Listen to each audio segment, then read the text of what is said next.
Previously on #Mangles.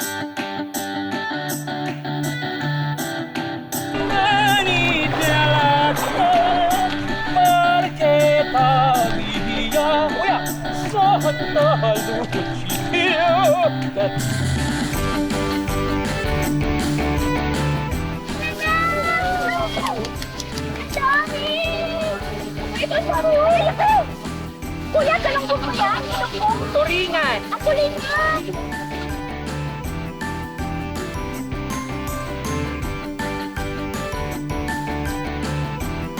So let's do the Is That You Challenge. Wala ko makapa. Kuryelo. Ito ba po? I-describe mo. I-describe mo Ano yan. kasi? Pindutin mo. Hashtag go achieve. Thank you.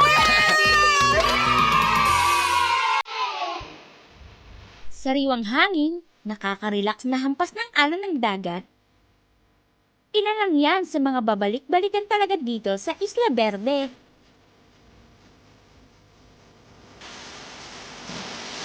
Pero, marami pa silang maipagmamalaki.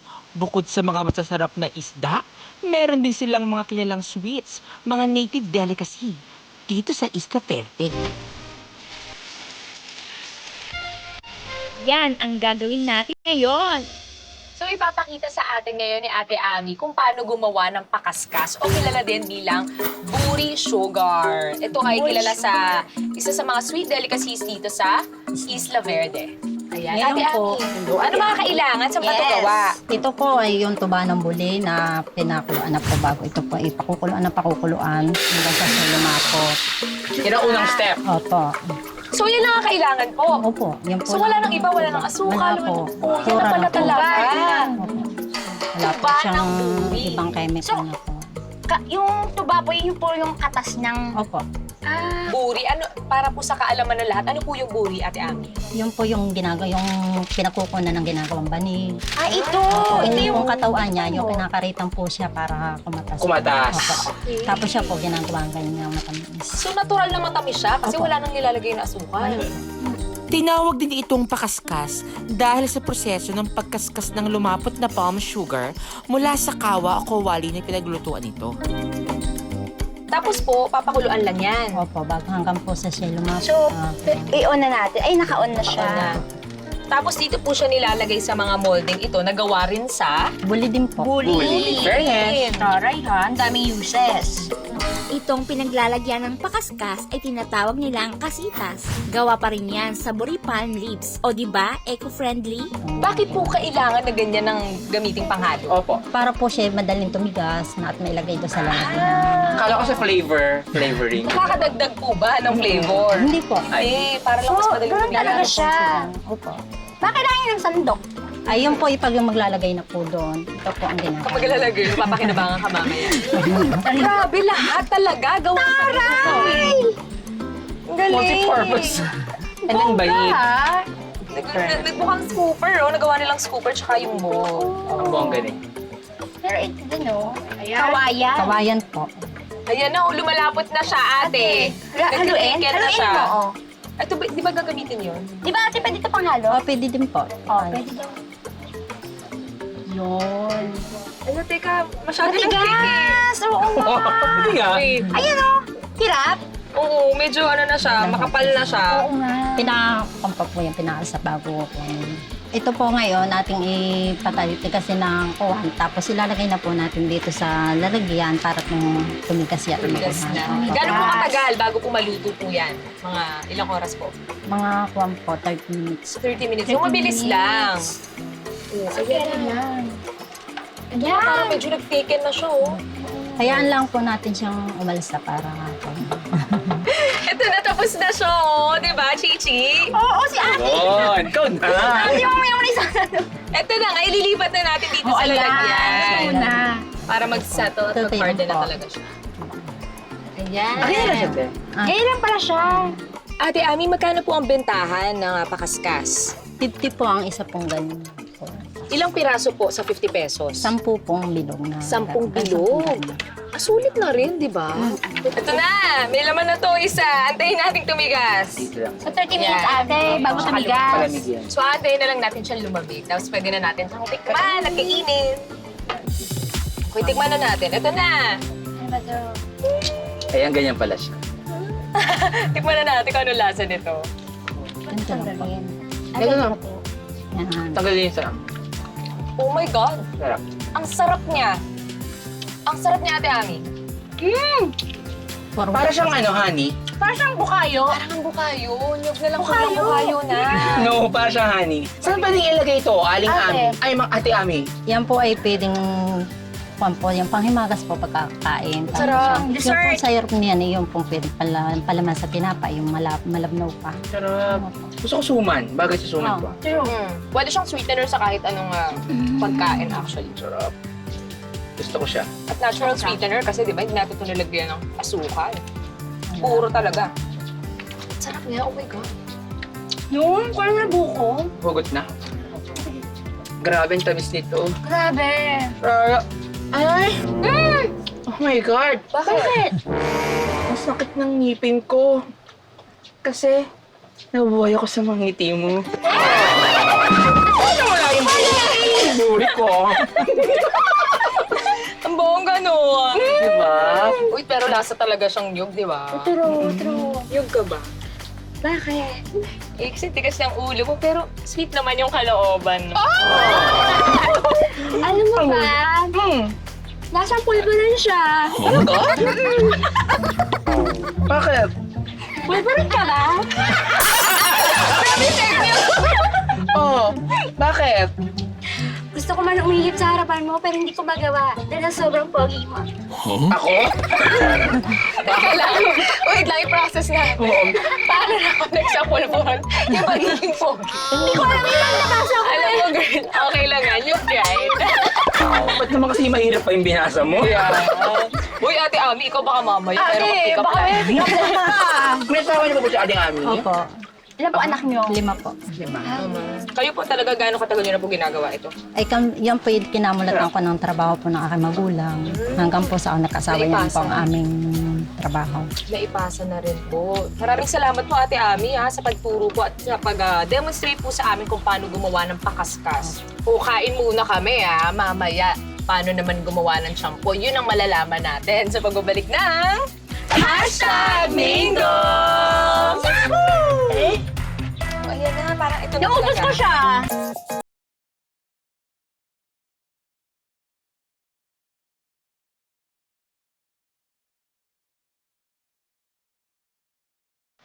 We're back mga ka-Mingos! At nandito pa rin tayo sa Isla Verde.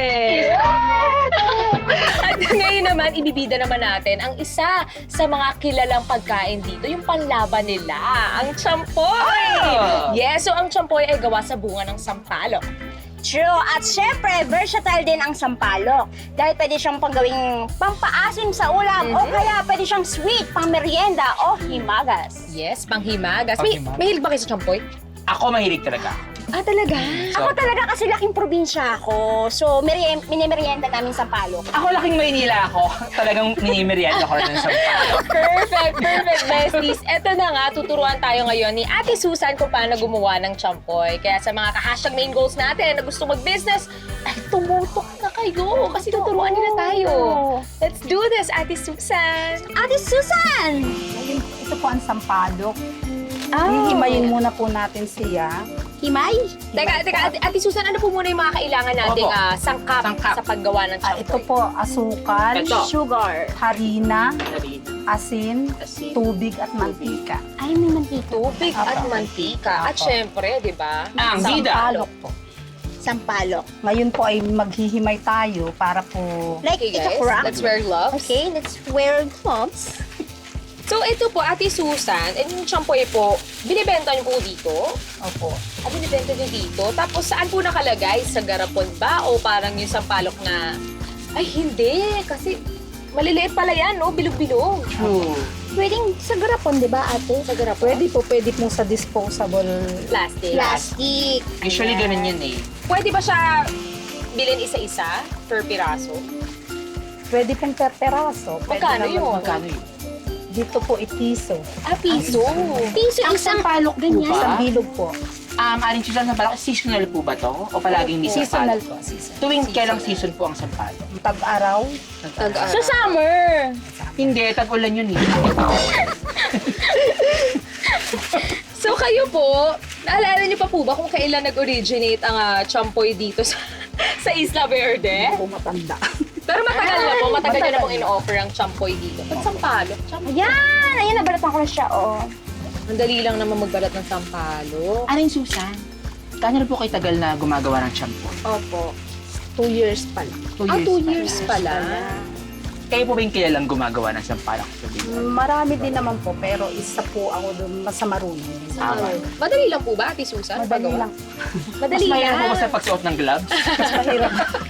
O sabi ni Ate Susan, mga ka-mingles, madali lang So pwede nyo itong gawin sa mga bahay ninyo. Pwede nyo True! ibenta, gawing Pwede. business. Syempre ngayong pandemic, maganda yung minegosyo tayo online. At kakaiba ang pagbebenta ng champoy, di ba?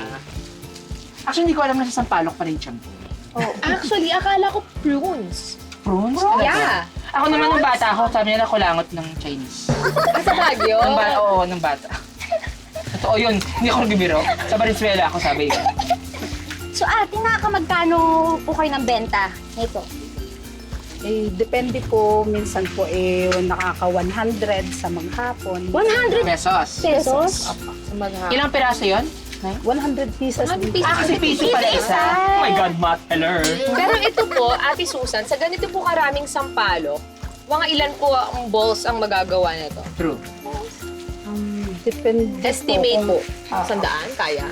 Hindi po siguro. Ay, hindi kaya. Kaya. Ate Susan, ano naman pong next step after natin balatan ng mga sampalok? Ito po, ilalagay po natin yung nahimay na yung sampalok dito po sa kawali. So, hindi na po kailangan tanggalin yung mga buto muna. Hindi na po. Sunod po, lagyan po natin siya ng Season with salt, and Salt. sugar. Salt. Salt and sugar. Oo nga. Ano yung next ate? sugar, brown po. Brown sugar. Ayan. Kailangan madami ba? Oo, para matamis. Matamis. Or depende sa lasa ng Apa. gusto niyo. Depende sa preference. And then, Harina po. Harina.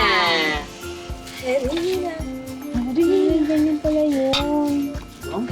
And then, tubig, mantika. Haluin, minix Haluin. muna po natin. Kaunti.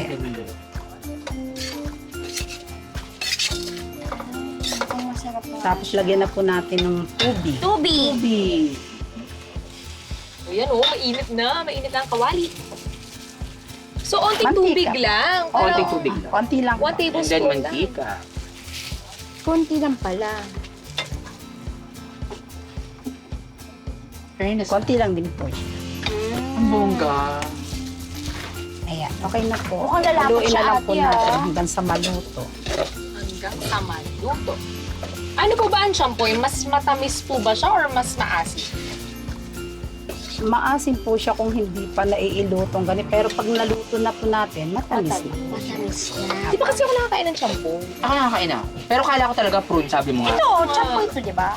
Pero alam niyo ba, ang sampalok kasi hindi lang kilala yan sa shampoo. Ano? Kasi yung puno ng sampalok, hardwood yan, ginagawa yung mga furnitures. Wow! Yeah. Ay! Talaga? Stock knowledge lang yan. Legit ba yan? Legit yan. Itong mga to? Hindi, yung mga yan. Tama. Ay, hindi yung puno. Ano mga ito? Ano to? Supa to. Yung mga puno. Puno. Ayun na, oh. Uy, yung fries, ang sarap ah! True. Masarap yan. Tsaka nagme-melt na. At eto pa, Oh, alam niyo ba kung saan nag-originate ang sampalok? Saang bansa? ano? Saan? Sa Africa. Talaga? Oo, pero ang pinakamalaking production ng sampalok ay sa India. Stock knowledge. Amazing. You know what, Shami? You're amazing. Thank you. Goodbye, guys. Thank you for sharing with us that morsels of knowledge Yes. about tamarind. Ang bango! Ay! Ay! Ang bango. Mukha sarap. Ayan po, pwede na po siya nating patayin ang kalan dahil luto na po. Yay! Matinig na natin! Okay, ayan na. Bibilugin na natin. Ate Susan. Sige po. Bibilugin na natin. Okay. So kahit may buto siya, no? Okay lang po. Kahit may buto siya. Ayan po. Tapos isasaw-saw po sa asukal. Ay, ayan. Tigas pala siya. Tigas no? siya. Pero depende naman po kung ano yung gusto naming laki. Sige na. Tapos ilalagay po dito. Aray, may tinik. Charot. Boy. Kahit gano'ng kalaki po? Okay lang po. Kung ano pong gusto niyo, baka pwede naman po. Ate Susan, inalam niyo po ba o nalaman niyo kahit kailan? Bakit? Pwede naman tanggalin yung buto, ba't hindi tinatanggal? Pwede naman po. Matagal lang po siyang gawin. Matrabaho. Matrabaho. So bagay, pagkakainin mo naman, pwede namang... Yung iba mas nalilibang pag may kinakain na buto. Pag may nilungoy ang buto. O, tikman na natin. Ayan, tikman na natin ginawa natin. Ito. O, tikman ko itong ginagawa. Hello! Okay, taste test! Ate, ikaw rin, tikman mo rin yung ginawa nyo. Chera. Ang talo. Sarap! Bet ko. I love it.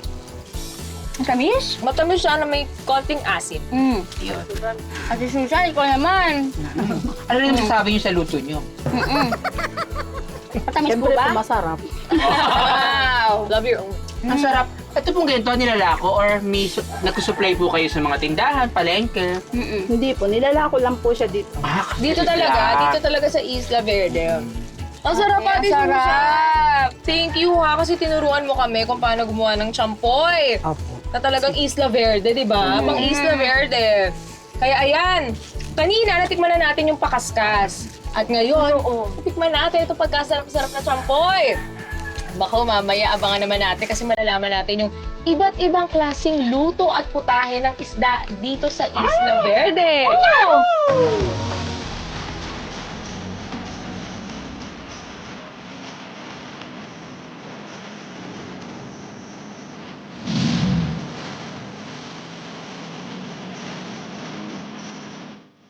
Matapos gumawa ng champoy at ng pakaskas, parang naghahanap naman ako ng ibang lasa. Oo. Kasi naman, inuna natin yung merienda tsaka panghimagas.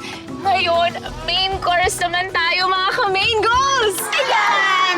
True, kaya nung nakaraan, nasubukan natin manghuli ng isda. Pero bitin dahil nahuli tayo sa patikim. Pero teka lang, mabawi naman tayo ngayon. Sa lahat ng putahing bida ang isda, titikman natin. Ito na! Ready na! Ang mga nahuling isda. Freshly grilled. Ay, Yeah. ito, naalala ko siya, si lipstick. Lipstick! Ay, ano? Lipstick. Lipstick. Correct. Diba? Ito, si... Samaral. Ito ang Samaral to. Oh. Ano yung sa'yo? Ito naman, buluhan, tsaka sa Lacosta. At meron ding special sweet and sour sauce at bagoong Bagoong. dito sa Totoo. Isla Verde. Kaya, Mm. let's go! Dig in, besties! Yes! Nakakagutom.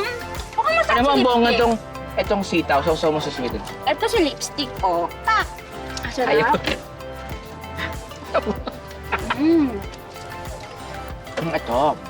perfect. Sarap! Sarap, ah. Mm. Hindi ako mahilig sa isla, pero ang sarap. Ito yung bagoong, di ba? Bagoong! Bagoong yan, special dito sa Isla Verde. Sausaw natin. Sarap! So, solid dun sa sweet and sour, oh. Ang sarap. Parang ang perfect mag-food trip, no? Tapos view mo ganyan. Totoo. Beach, nasa beach tayo. Alam mo, nakakamiss yung mga ganitong panahon. Yung pwede lang tayong mag-beach, tapos pwede tayong Diba? outing with Masaya. friends. Outing with friends. Family, sometimes. Besties, so Love it! Patigim nga ng kalabasa mo. Pati yung nang talong mo dyan, Chami. Ay, ito pala. Ayan. Sarap. Alam mo, ang interesting ng bagoong nila, hindi siya yung typical na bagoong na makikita mo, di ba? Like yung mga canned na bagoong. Ako kasi mahilig talaga ako sa bagoong. Bongga ka doon. Diba? Kasi sa probinsya, pag wala kaming ulam, bagoong yung inuulam namin. Ano yan? Perfect. Diba nabanggit mo, ang sarap ng bagoong. Alam mo kung bakit? Oo. Kasi bagoong isda to. Ito kinakain natin. So iba yung lasa niya sa typical na bagoong na nakakain natin. So, hindi siya shrimp paste. Hindi. Bagoong Oh! isda. Tama-tama yung pagkakaluto, yung pagkakaihaw ng isda. Sarap.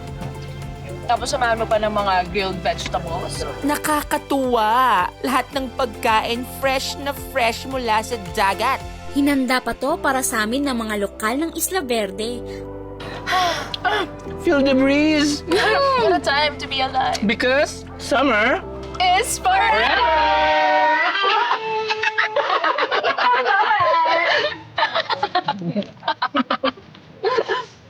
I love summer.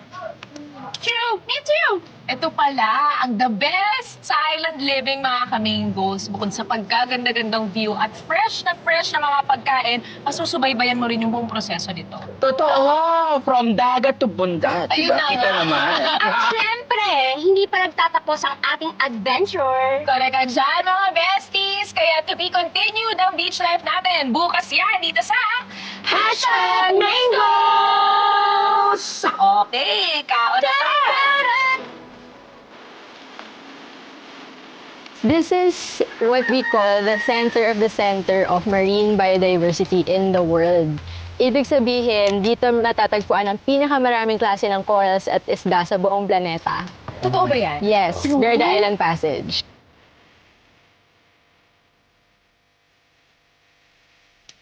Tapos, ari po, isang green, igagayo, igagayo. Ayan! Yeah. This is very interesting. It's bamboo fiber floss. Made in bamboo. Yes, made from bamboo. Made in Made from bamboo.